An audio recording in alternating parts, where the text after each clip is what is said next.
मुख्तार अंसारी के कई अनसुने किस्से हैं, जिसकी मौत 28 मार्च 2024 को हुई। मुख्तार अंसारी के कई सारे अफसरों के साथ दुश्मनी थी, उसकी शत्रुता थी। ऐसे ही एक अफसर थे शैलेंद्र सिंह, जो कि बनारस में 2004 के वक्त में वो स्पेशल टास्क फोर्स के डीएसपी हुआ करते थे। उनके अनुसार 2004 में ही मऊ में दंगे हुए थे और धारा 144 लागू भी हुआ था, क्योंकि काफ़ी मौतें हो रही थीं। उस दंगे में, उस धारा 144 में मुख्तार अंसारी ओपन जीप में एक एलएमजी लहराते हुए, अपने मूँछों पर ताव देते हुए सरेआम घूम रहा था, लेकिन किसी अफसर की मजाल नहीं थी कि उससे कोई सवाल जवाब करे, कोई कार्रवाई करे। तो यहाँ पर डीएसपी शैलेंद्र सिंह ने मुख्तार अंसारी के ऊपर कार्रवाई किया और पोटा भी लगाया, prevention of terrorism act. DSP Shailendra Singh के अनुसार 2004 में ही लखनऊ में मुख्तार अंसारी के काफिले पे एक ओपन फायर हुआ था और मुख्तार अंसारी की आशंका थी कि वो ओपन फायर उसके दुश्मन, जो उस वक्त गाजीपुर के एमएलए थे, कृष्णानंद राय ने करवाई है। कृष्णानंद राय और मुख्तार अंसारी के बीच एक शत्रुता थी। इस घटना के बाद, इस अटैक के बाद मुख्तार अंसारी ने कृष्णानंद राय से बदला लेने की ठान ली। कृष्णानंद राय की गाड़ी बुलेट प्रूफ हुआ करती थी, तो इतना आसान नहीं था कि आप नॉर्मल गन से उस बुलेट प्रूफ गाड़ी के थ्रू कृष्णानंद राय को मार सकें। तो मुख्तार अंसारी ने फिर लाइट मशीन गन की डीलिंग के लिए बात किया और जिस इंसान से कांटेक्ट किया, वो कॉल रिकॉर्डिंग शैलेंद्र सिंह ने सुन लिया। डीएसपी शैलेंद्र सिंह ने फिर छापा मारा बनारस के चौबेपुर इलाके में और वहाँ से उन्होंने एक लाइट मशीन गन के साथ साथ 200 के लगभग कारतूस भी बरामद किए और वहीं पर उन्होंने मुख्तार अंसारी के ऊपर पोटा लगाया। इस बात की खबर सरकार तक पहुंची, क्योंकि इस वक्त की सरकार मुख्तार अंसारी के समर्थन से ही बनी थी। सरकार का दबाव था डीएसपी शैलेंद्र सिंह के ऊपर कि मुख्तार अंसारी के ऊपर से वो पोटा हटाया जाए। शैलेंद्र सिंह के ऊपर सपोर्ट था उनके सीनियर्स का, आईजी डीआईजी का।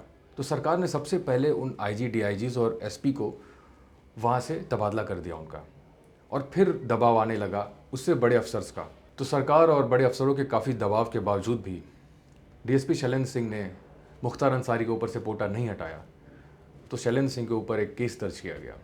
केस ये था कि वहाँ के जिलाधिकारी के एक स्टाफ के साथ डीएसपी शैलेंद्र सिंह ने मारपीट की है। तो इस केस के बाद डीएसपी शैलेंद्र सिंह ने तंग आकर 15 दिनों के बाद इस्तीफा दे दिया अपने पद से, और त्यागपत्र में ये लिखा कि जो जनता जिस सरकार को चुनती है अपनी सुरक्षा के लिए, वही सरकार गुंडे माफियाओं का सपोर्ट करती है, उनको संरक्षण देती है। उस त्यागपत्र के बाद सरकार ने और दबाव डाला उनके ऊपर, और उन्हीं के अफसर जो डीएसपी शैलेंद्र सिंह के साथ काम किया करते थे, वही उन्हें पकड़कर जेल में बंद कर दिया।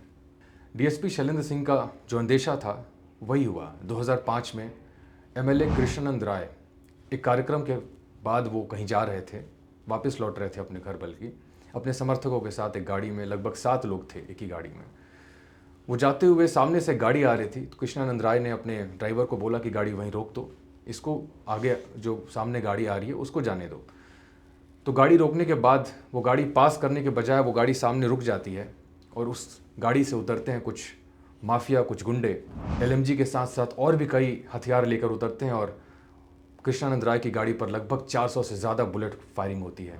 अकेले कृष्णानंद राय को 60 बुलेट लगे थे और कृष्णानंद राय की इस तरह से हत्या कर दी गई थी। एक एमएलए कृष्णानंद राय, जो कि गाजीपुर का एमएलए था, उसकी हत्या कर दी गई थी और मुख्तार अंसारी उस वक्त जेल में बंद था। इस बीच डीएसपी शैलेंद्र सिंह जब जेल से बाहर आए, उनकी चुनौती यहीं ख़त्म नहीं हुई। उन्हें किराए का मकान कोई देने को तैयार नहीं था, प्राइवेट नौकरी भी कोई देने को तैयार नहीं था। वो अपने एक रिलेटिव के एक अंडर कंस्ट्रक्शन वाले बिल्डिंग में रहते थे और उनकी वाइफ ट्यूशन पढ़ाकर घर का पालन पोषण करती थी। हालांकि उन्होंने 2006 में कांग्रेस ज्वाइन किया, फिर 2014 में बीजेपी भी ज्वाइन की, लेकिन फिर उन्होंने पॉलिटिक्स भी छोड़ दिया। 20 सालों का एक वक्त गुजरा, सरकार बदली, दौर बदला। 2024 की जो वर्तमान सरकार है वो उनके ऊपर से सारे केसेस वापस ली और आज एक्स डीएसपी शैलेंद्र सिंह एक नॉर्मल लाइफ जी रहे हैं। उनके पास एक गौशाला है और ऑर्गेनिक फार्मिंग भी करते हैं। तो शैलेंद्र सिंह के अनुसार मुख्तार अंसारी के मौत पे उनका ये कहना है कि जो दूसरों को डरा कर जीता है, जो बुरा करता है, उसका अंत बुरा ही होता है और वो भी खौफ के साए में ही मरता है। तो यही हम इस कहानी को ख़त्म करते हैं। इस तरह के रीसेंट क्राइम्स सुनने के लिए हमारे चैनल को सब्सक्राइब करें और अपनी प्रतिक्रिया इस कमेंट बॉक्स में ज़रूर दें। हमारे चैनल को शेयर भी करें। बहुत बहुत शुक्रिया।